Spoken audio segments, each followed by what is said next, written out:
Talk about the institutional and technological reforms related to agriculture. यानी इस video में हम लोग करने वाले हैं कि कैसे एग्रीकल्चर को इंप्रूव करने के लिए गवर्नमेंट ने चेंजेस किए, चाहे वो लॉ से रिलेटेड चेंज करना पड़ा हो या टेक्नोलॉजी से रिलेटेड चेंज करना पड़ा हो। इसी को हम लोग कहते हैं लॉ ऑफ रिफॉर्म्स।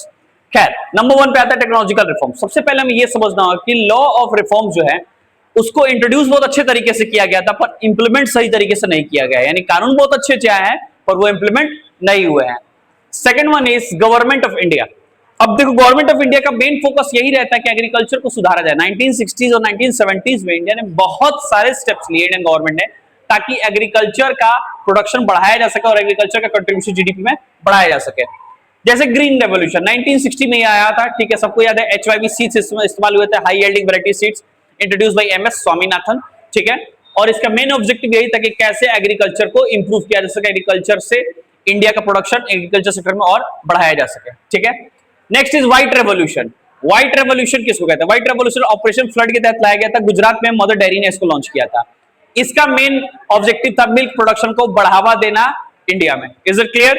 तो ये सारे रिफॉर्म्स इंडिया में लाया गया है सिर्फ इसलिए ताकि इंडिया में एग्रीकल्चर या उससे रिलेटेड सेक्टर्स का प्रोडक्शन बढ़ाया जा सके।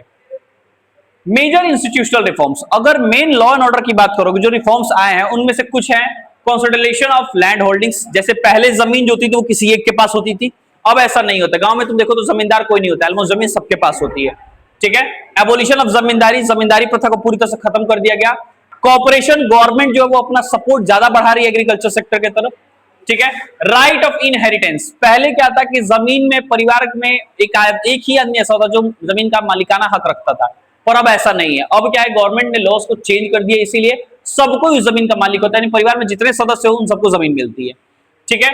लैंड रिफॉर्म, अब हमारे फर्स्ट 5 ईयर प्लान को जब लॉन्च किया गया था 1952 में इंडिया में, तो उसका मेन फोकस था कि एग्रीकल्चर सेक्टर को डेवलप करना, ठीक है। इसके अलावा कलेक्टिवाइजेशन, सबने पढ़ा है कलेक्टिवाइजेशन की पॉलिसी, जहां पे गवर्नमेंट ये मानती है कि सबको कलेक्टिवली फार्मिंग करना चाहिए। तो इन सारी पॉलिसीज को इंडिया में इंप्लीमेंट किया गया है ताकि इंडिया में एग्रीकल्चर को बढ़ावा दिया जा सके। लैंड डेवलपमेंटल प्रोग्राम्स, अब ये थोड़ा सा समझना जरूरी है कि इंडिया में लैंड डेवलपमेंटल प्रोग्राम्स को लॉन्च किया गया था सिर्फ इसलिए ताकि प्रोडक्शन को बढ़ावा दिया जा सके। इन 1980s एंड 1990, ठीक है, 1980 से लेकर 90 के दशक के बीच में, ये 10 सालों में गवर्नमेंट ने कुछ ज्यादा ही फोकस जो है वो एग्रीकल्चर सेक्टर के ऊपर किया। एज अ रिजल्ट बहुत सारे प्रोग्राम को लॉन्च किया गया, जैसे क्रॉप इंश्योरेंस, जिसको हम लोग फसल बीमा कहते हैं। यानी अगर फसल खराब होगी उसके कारण क्या क्या हो सकता है? आग से फसल खराब हो सकती है, बाढ़ से खराब हो सकती है, सूखा की वजह से खराब हो सकती है, गर्मी की वजह से खराब हो सकती है। तो अगर इन सब में से किसी साइक्लोन की वजह से खराब हो गया तो सरकार जो होती है वो क्रॉप इंश्योरेंस देती है ताकि किसानों का नुकसान नहीं हो। इसके अलावा होता है एस्टेब्लिशमेंट ऑफ ग्रामीण बैंक। हर गांव में अभी ग्रामीण बैंक मिल जाएगा तुम्हें, कोऑपरेटिव बैंक मिल जाएगा। ये करते क्या है, ये किसानों को सस्ता लोन देते हैं विदाउट कोलेट्रल, जिसकी वजह से किसान अपना एग्रीकल्चर सेक्टर में इन्वेस्टमेंट बढ़ा सकता है, ठीक है। उसके बाद है KCC, किसान क्रेडिट कार्ड, 1998।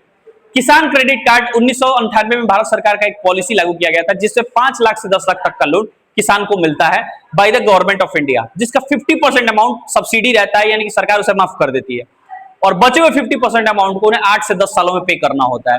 इसलिए ये लोन लॉन्ग टर्म होता है और काफी यूजेबल होता है फार्मर्स के लिए। सबसे बड़ी बात कि इंटरेस्ट रेट एकदम नेग्लेबल होता है, ठीक है।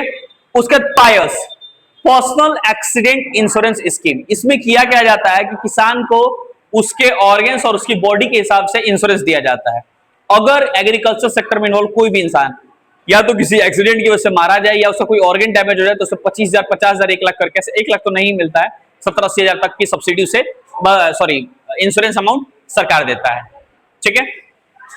नेक्स्ट वही WSS, weather based crop insurance. अब मान लो कि कहीं बारिश बहुत ज्यादा होगी उसकी वजह से फसल खराब हो गया, या कहीं बारिश एकदम कम हुई उसकी वजह से फसल खराब हो गया, तो इन सब की वजह से भी किसानों को फायदा मिला है जब इससे ये पॉलिसी लागू हुई थी 2007 में। वेदर बुलेटिन, अब हम लोग देख सकते हैं कैसे हमारे न्यूज चैनल्स हमेशा वेदर से रिलेटेड टेलीकास्ट करते रहते हैं, ब्रॉडकास्ट करते रहते हैं, जिससे किसानों को मदद मिलती है अपने प्रोडक्शन को बढ़ावा देने में। एग्रीकल्चरल प्रोग्राम, यानी एग्रीकल्चर रिलेटेड प्रोग्राम्स को बढ़ावा दिया जाता है जिससे कि वो अपने प्रोडक्शन को इंक्रीज कर सकें, ठीक है। इसके अलावा अगर बात करोगे तो जैसे आपने पॉडकास्ट देखा होगा, यूट्यूब पे नया पेज चल रहा है पॉडकास्ट, वैसे टीवी और रेडियो पे आता था पहले, अभी भी आता है, जहां पे कोई एक एक्सपर्ट होता था, वो बताता था कि कैसे उसे प्रोग्राम इनिशिएट करना है, कैसे उसे किसान को अपने प्रोडक्शन को बढ़ावा देना है, क्या क्या चीजें उसे खेती में यूज करनी चाहिए, इन सब का नॉलेज उन्हें यहां से मिल जाता था। ठीक है, उसके बाद एमएसपी, मिनिमम सपोर्ट प्राइस। अब मिनिमम सपोर्ट प्राइस क्या होता है?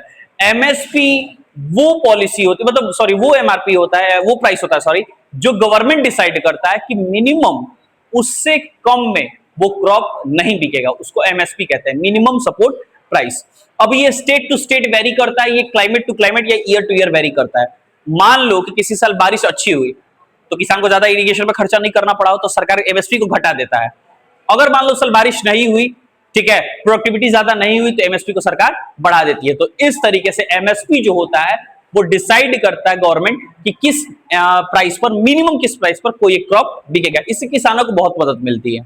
उस अब ध्यान देने एक और चीज है कि एमएसपी के प्राइस के ऊपर प्रोडक्ट बिक सकते हैं, उसके नीचे नहीं बिकते हैं।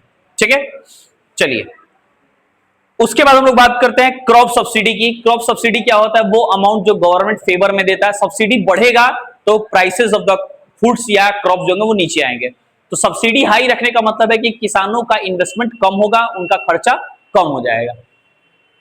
कंट्रीब्यूशन ऑफ एग्रीकल्चर सेक्टर, अगर कंट्रीब्यूशन की बात करोगे तो 2011-12 के सर्वे में अगर हम लोग बात करते हैं तो अबाउट 52%, पूरे भारत की आबादी का 52% लोग ऐसे थे जो कि एग्रीकल्चर सेक्टर में इन्वेस्ट करते हैं या डायरेक्टली और इनडायरेक्टली उसमें इन्वॉल्व हैं।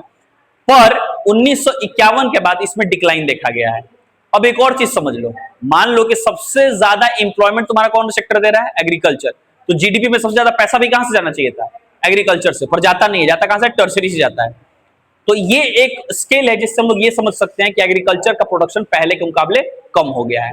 ठीक है, अब to improve agriculture government has taken several steps. हमने पिछले वीडियो में पढ़ा भी है कि गवर्नमेंट ने बहुत सारे स्टेप्स लिए हैं ताकि एग्रीकल्चर प्रोडक्शन को बढ़ावा दिया जा सके। ठीक है, agriculture has been backbone of the Indian economy, और सबको पता है कि भारत एक कृषि प्रधान देश है, इसीलिए इंडिया के इकोनॉमी का बैकबोन जो है वो माना जाता है किसको? एग्रीकल्चर को। Is it clear?